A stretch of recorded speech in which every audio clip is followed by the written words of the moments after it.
Good morning, Erin from Morehouse Farm here with a little knitting video to help you through today's instructions.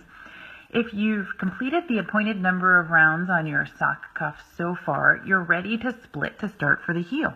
And how this is going to work is we're going to work across the first sock.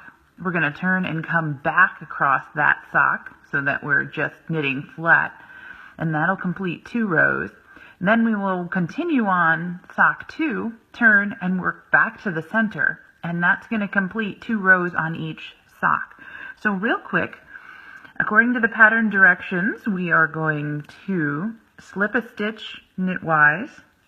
Then we're going to knit to the end of the round. And I'm using my miniature socks here so it goes a little bit faster. Then I'm going to turn the work, which just means turn it around. Now we're going to be purling back across. So we're going to slip one purlwise. We're going to then purl through the rest of this round, meaning this side on this sock, and also across the next sock. So there's 2 rows on my first sock, 1 forward, 1 back, a knit row and a purl row. I'm going to switch to that second sock, slip 1 purlwise, meaning as if to purl, then purl the next one,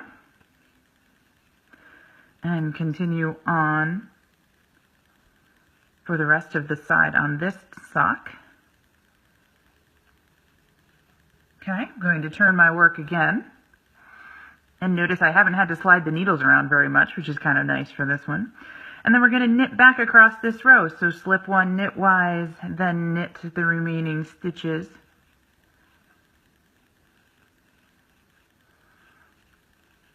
That will bring us right here back to the center in between the 2 socks.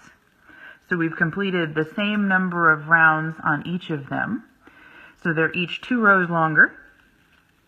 And you can see on the back side here, we've started to create that heel flap because it's longer than the front side now.